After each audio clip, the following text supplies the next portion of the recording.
My next guest is Byron Auguste, president and co-founder of Opportunity at Work, an organization devoted to STARS, which is short. Really, it's super cool. I love talking about STARS. Skilled through alternative routes. It a little bit builds on what we were just talking about with John Palish. They assist workers who have a high school diploma and the skills needed to perform higher wage work, but don't have a four-year college degree. Byron, it's great to talk to you. We have talked about this before, but I'd love to kind of get a snapshot from you about where America is today on connecting competence and people out there who want to work and do things with jobs where, and I hate to put it this way because I was talking to a really great HR guy earlier, but a lot of HR directors are very risk averse and very snobbish about degrees. So how do you diminish that gap between talent and work today in America? Well, first of all, Steve, there is an enormous gap. And if you look, particularly since the 2008 recession and the way businesses responded to that, in this relatively slow recovery, you saw 70% of new jobs being posted where a bachelor's degree was required, but only 40% of Americans in the workforce have a bachelor's degree. So like a 30% gap, that's a pretty big gap, right? That's tens of millions of jobs. And it would be one thing if the only way to get the skills for those jobs is through a bachelor's degree, but that's honestly not the case. One thing we've done at Opportunity at Work in partnership with a number of leading economists and with a team at Accenture is to actually look across the entire labor market and the skills required in these jobs. And one big thing that jumps out of the 70 million stars, the people you referred to who don't have bachelor's degrees but are skilled through alternative routes, 30 million of them, this is pre-COVID numbers, 30 million of them have the skills for jobs that pay at least 50% more than the jobs they're in today. So when we talk about a skills gap, I think what we're really seeing more than anything is an opportunity gap. And a big part of that opportunity gap is that while you recognize the value of the skills that people like you and me gain on the job, there are tens of millions of Americans, among them essential workers, who are actually gaining very tangible skills in perhaps lower wage jobs, and those skills are not being validated, recognized, and used as a basis or supplemented by last mile skill training to move them up in pathways into better paid jobs that employers are looking to hire for. You know, Byron, we talk about essential workers in kind of a sterile way. We're not talking about where they come from. We're not talking about, these are real heroes. But they are disproportionately communities of color. They're disproportionately low paid. Can you give us a snapshot of that? And let me ask you, has this pandemic changed at all? I guess I would call it the structural respect for that community. Well, I think the proof will be in the actions we take, because, of course, I think there's a greater visibility and a greater, certainly rhetorical recognition, emotional recognition. People talk about essential workers as heroes, and I think that's very appropriate. But I think people should really observe. If you observe closely, what you're seeing is not only heroism, it's adaptability, it's skill. It's not just that they're just out on the front lines keeping our civilization afloat, although that's true. They're having to adapt business processes. It's very interesting to see the actual skills being brought to bear. And what employers will often say about the college degree is, hey, that's really a proxy.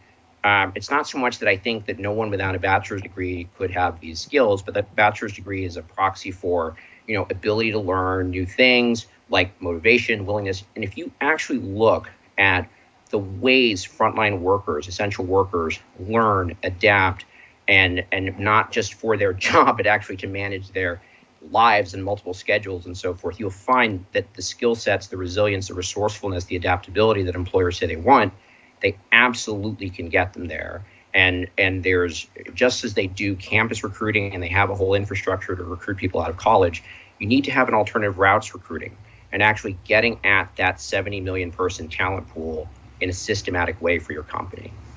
Byron, I hate to put the pressure on you, but I want you to fix this problem for me. Recently, when we were still having dinners, I had dinner with a president of a top 10 university in the nation, and I was talking about this subject and whether or not these top universities that cost a ton of money and everyone's trying to compete to get in them or cheat to get in them, needed to change, needed to become better, and needed to kind of find a way to create norms for continuous education and low-cost education and deal with some of these problems. And this person I don't want to name him, but basically said, no, we need to stay exactly as we are, was very resistant to any kind of disruption or change or shift. And I guess my question is, when you look at the scale of what you've just described as needed, and you look at the jobs gap out there, you look at whether or not we can come up with a different, more nimble form of credentialing for folks, whether that will challenge some of these universities that don't want to change, with multi-billion-dollar endowments and so on. I guess I'm not trying to sort of make a class warfare here, but I do think there's something here about the way in which everyone's trying to go into some places, but not looking at what the broad society needs.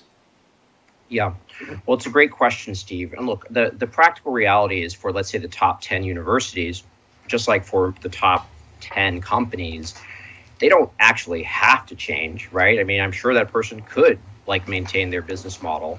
Now, the question is whether they should, because the top 10 universities aren't just this little elite corner of higher education. They're exemplars, and it matters for the country. And I think it's very important. But if you look at the 4-year higher education sector as a whole, or even say that the most elite, say third of it, one of the things that are striking is that while the demand for skilled workers with more math and engineering and all these things, but really, frankly, just higher order learning is grown much faster than the number of seats in selective universities. So in other words, if the answer is only universities are going to provide this skill set, well, then we cannot solve this problem, right? We can't. The math doesn't work. And so that can't be the answer for society, whatever it is for this person's particular institution. But if you think about a number of institutions that are quite selective in a way, but the situation, particularly post-COVID, they are really going to face a choice, because you have universities in this country do two things. One, they educate people. That's noble calling. I mean, they in addition to the research function, they educate people. But the other thing they do is they tag them for a certain place in society, right? There is a pedigree screening function that frankly has been weaponized by employers, right? And so now it's not just that a bachelor's degree might give you a wonderful experience in learning, it's that the absence of a bachelor's degree, it's not that is this a tremendous barrier. So what was to be a bridge to opportunity in higher education has now become a drawbridge for those who can't cross it. And there are many, many reasons people can't cross it, including the outrageous expense of higher education, which puts it far beyond many people's reach. So that cannot be the signal that allows you to enter into middle class employment, because it doesn't have the capacity to serve everyone, and its business model is selectivity, which is another word for exclusion. Byron, just to finish up, you and I both know Jim McKelvey. Jim was the co-founder of Square, major successful guy. He used to start out as a glass blower, part of his shtick, and he created a group called Launch Code. And Launch Code was designed to take anyone where they were, elder Americans, folks that had tried to learn coding and they really didn't learn coding, people who had a health hiccup or even had some encounters with the law, to speak about our current news of the day. But they had issues in their life, and he turned them into world-class coders. But then he found they still couldn't get jobs, and he leaned in and he began calling the CEO of Cisco and the CEO of big firms and saying, your HR departments are too risk averse. These are world-class coders that have gone through this, and then ended up getting thousands of them placed. And I'm just wondering, in your experience with opportunity at work, you're a famous guy, and I'm wondering, there's one thing of kind of doing the equation and talking about training people, but even well-trained people may still not have a fluid set of opportunities. Do we all need to lean in more to get those doors opened and just kind of, knock down the walls so that people get a better chance? Well, we absolutely do, Steve, need to lean in there. And interestingly, where Jim and Launch Code got to, That's where Opportunity at Work started. Because the fact of the matter is there are actually a lot of great organizations around the country that can train, right? We have a lot of competency to educate people, to develop them, and in many sectors. Some of those are nonprofits. Of course, the higher education system, including community colleges. Some of those are apprenticeship programs. Many of the skilled trades labor unions in healthcare have like extremely good programs. So the training capacity is there. I think a huge thing is the way hiring works.